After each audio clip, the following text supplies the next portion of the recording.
Good morning my dear students. आज 10 नवंबर 2020 दिन मंगलवार की इस कक्षा में आप समस्त कक्षा 8 के विद्यार्थियों का भूगोल विषय की इस कक्षा में मैं आपका एसएसटी अध्यापक शुभम तिवारी माय गणित संस्कार अकादमी बिरधा से बहुत बहुत स्वागत करता हूँ। विद्यार्थियों, कल जैसा कि हम सभी ने लेसन 7 के अंतर्गत भारत में मानव संसाधन की जो भूमिका है, मानव संसाधन है, वो उसके बारे में अध्ययन किया था। तो हमने कल वीडियो क्लास के माध्यम से जाना कि जिस प्रकार प्राकृतिक संसाधन मानव निर्मित संसाधन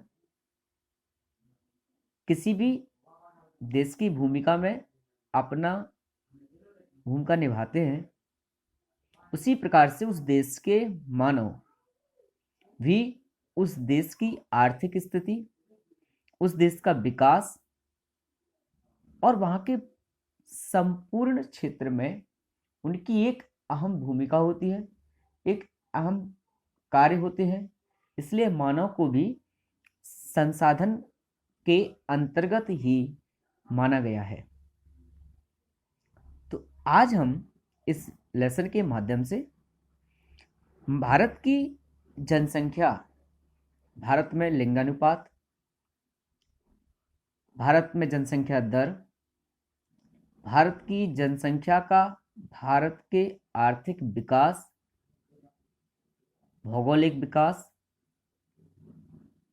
अन्य क्षेत्रों में होने वाले विकास पर क्या प्रभाव पड़ा या किस हद तक भारत की जनसंख्या का सहयोग भारत देश को बढ़ोतरी विकास में मिला। इन सभी बातों को जानने के लिए आइए चलते हैं अपने टॉपिक की ओर और अध्ययन करते हैं। तो यहाँ पर हम सबसे पहले बात करते हैं 2011 में। विद्यार्थियों, हम सभी जानते हैं कि हमारे देश में प्रत्येक 10 वर्ष में जनसंख्या की गणना की जाती है। तो चूंकि अभी 2021 आने वाला है, तो 2021 में अब भारत की जनसंख्या की गणना की जाएगी और उस तथ्य के आधार पर यह निश्चय किया जाएगा कि हमारे देश की जनसंख्या कुल कितनी है और 2011 में क्या थी, कितनी इसमें बढ़ोतरी हुई है। परंतु यह 2011 की जनगणना के हिसाब से लगभग भारत की जो जनसंख्या थी वो 121 करोड़ थी। और जैसा कि अभी हम सभी लोग जानते हैं कि भारत की जो जनसंख्या का अनुमान है वो लगभग 135 करोड़ के ऊपर जा चुका है। अगर विश्व में इस तथ्य के आधार पर, अगर जनसंख्या के आधार पर विश्व में देश की श्रेणी की स्थिति की बात करें तो हमारा देश चीन के बाद विश्व में दूसरे स्थान पर जनसंख्या दृष्टिकोण से आता है। 1951 से, यानी जब हमारा देश स्वतंत्र हुआ था, उससे लेकर 1981 की जो अवधि में जनसंख्या का जो निरंतर और तीव्र वृद्धि हुई,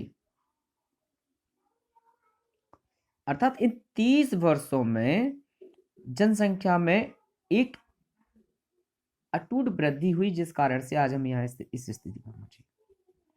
विद्यार्थी, किसी देश की बढ़ती हुई जनसंख्या उस देश के विकास में कहीं ना कहीं रुकावट भी बनती है। क्यों बढ़ती? इसको हम एक उदाहरण से समझ सकते हैं। विद्यार्थियों, जैसा कि एक परिवार में यदि 2 सदस्य हैं और उस परिवार में इकोनॉमिक जो स्रोत हैं वो दोनों से आने वाले स्रोतों से काफ़ी अच्छे हैं, तो वो परिवार बहुत अच्छी स्थिति में रहेगा।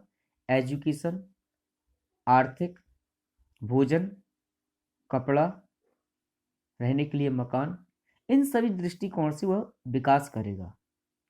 लेकिन जैसे ही अगर उसी परिवार में 2 की जगह 4, फिर 4 से 6, 6 से 8, तो यदि इस प्रकार से संख्या निरंतर बढ़ेगी और वह जो 8 व्यक्ति हो चुके हैं उनमें से 6 कुशल और योग्य और तकनीकी ज्ञान के आधार पर अपने जीवन को यापन नहीं करते हैं या सहयोग नहीं करते हैं परिवार में, तो फिर उस परिवार की जो आर्थिक स्थिति है, जो उसका विकास है, वो थम जाएगा, रुक जाएगा। यही स्थिति किसी भी देश की होती है। तो जब उस देश की जनसंख्या योग्य नहीं होती है तो यही जनसंख्या उस देश के विकास में रुकावट भी बन जाती है। इसमें मुख्य कारण क्या है? खाद्यान्न की आपूर्ति हो जाती है, चिकित्सीय सुविधाओं में सुधार होना रहा, जिससे मृत्यु दर में कमी आई। जन्म दर की तुलना में मृत्यु दर में कमी होने के कारण से भी जनसंख्या बढ़ी। जनसंख्या बढ़ने के बहुत सारे कारण हैं, जैसे खाद्यान्न की आपूर्ति वृद्धि, जिससे खाद्यान्न की समस्या नहीं हुई। चिकित्सा में भी सुधार हुआ, जिससे कि मृत्यु दर कम हो गई, जन्म दर अधिक हुई। प्रति 1000 की जनसंख्या पर जन्मे जीवित बच्चों की संख्या को जन्म दर, यानी यहाँ पर जन्म दर और मृत्यु दर किसी कहते हैं विद्यार्थी, 1000 जनसंख्या पर जितने भी बच्चों का जन्म होता है उसको हम जनसंख्या जन्म दर कहते हैं। इसी हिसाब से मृत्यु दर को भी परिभाषित किया गया कि 1000 व्यक्तियों पर जनसंख्या पर मरने वालों की जो संख्या है वो मृत्यु दर। तो जब जन्म दर अधिक हो, मृत्यु दर कम हो, तो भी जनसंख्या में वृद्धि होती है।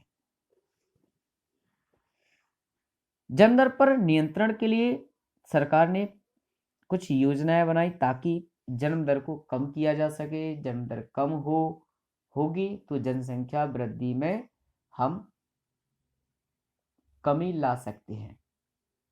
विद्यार्थियों, सरकार का ये लक्ष्य है कि सन 2030 तक जनसंख्या दृष्टिकोण से हम कुछ परसेंट इस तथ्य को कम कर सकें, जिसके लिए विभिन्न प्रकार के परिवार नियोजन के जो उपाय हैं, गवर्नमेंट उन्हें सरकारी अस्पतालों में, प्राथमिक चिकित्सा घरों में और इसके प्रचार प्रसार के लिए एक बड़े स्तर पर काम कर रही है। अगर भारत की जनसंख्या के रहने की बात करें तो उत्तर प्रदेश, महाराष्ट्र, बिहार, पश्चिम बंगाल, तमिलनाडु और मध्य प्रदेश, ये जो 5 राज्यों की यहाँ पे जो बताया गया है, ये 5 राज्यों में सबसे अधिक जनसंख्या है। अगर हम अपने उत्तर प्रदेश की बात करें तो भारत का सबसे बड़ा राज्य अगर देखें जनसंख्या के दृष्टिकोण से तो उत्तर प्रदेश है। तो विद्यार्थियों, ये भारत की जनसंख्या का दृष्टिकोण था। भारत की जनसंख्या का के बारे में हमने यहाँ पर अध्ययन किया। कल एक नए टॉपिक के साथ मानव संसाधनों का संगठन क्या है इस पर चर्चा करेंगे। तब तक के लिए बहुत बहुत धन्यवाद।